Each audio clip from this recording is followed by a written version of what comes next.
Ulisikia kilio cha watu wako,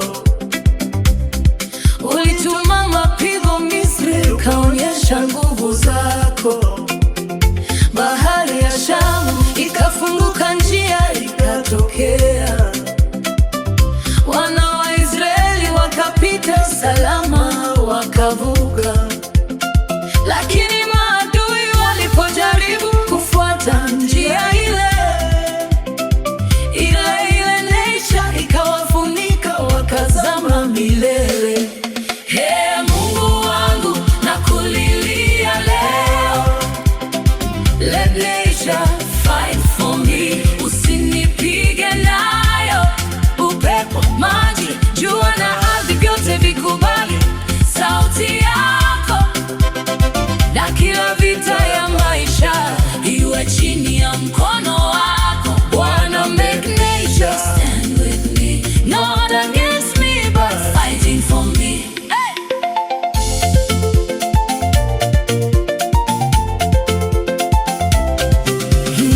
Nakumbuka Yoshua aliposimama vitani, akalia mbele zako kwa imani moyoni. Ukaliambia jua lisimame juu ya Gibeoni, na mwezi ukakaa mpaka ushindi upatikane vitani. Kama ulifanya hivyo zamani kwa watu wako, leo pia fanya nature isimame kwa ajili yangu.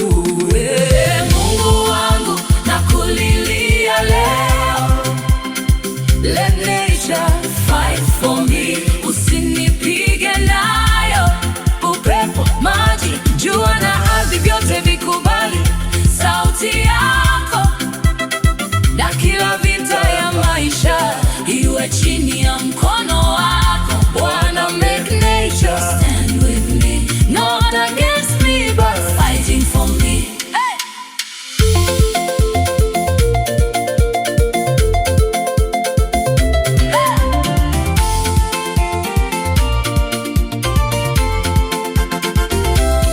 Katika siku za Elia kulikuwa na ukame, kwa neno lako mbingu zikafunga mvua kama.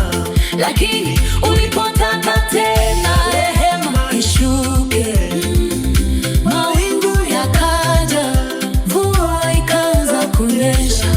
Na mimi nasema, Bwana, sikia cry yangu, let nature obey you in my life pia.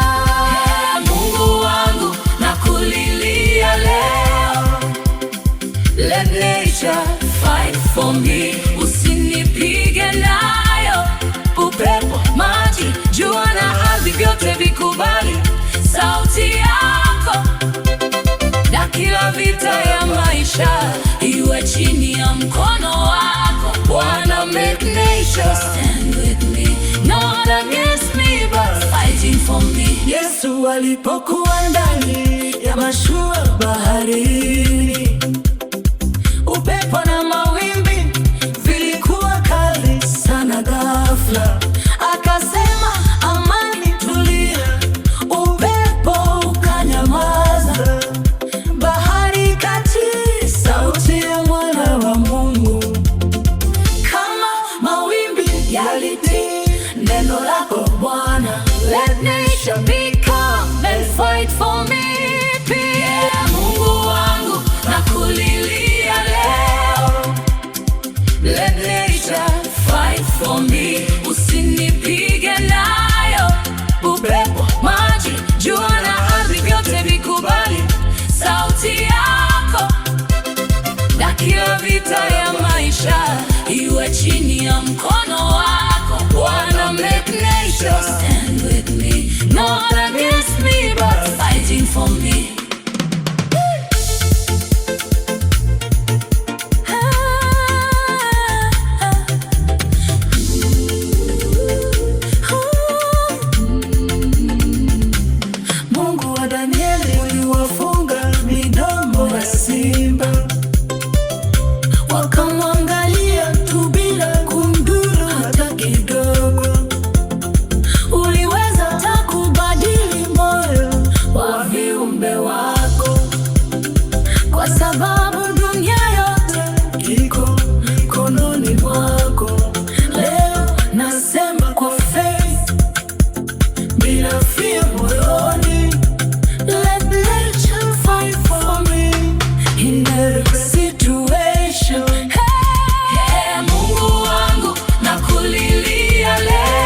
Elijah, fight for me.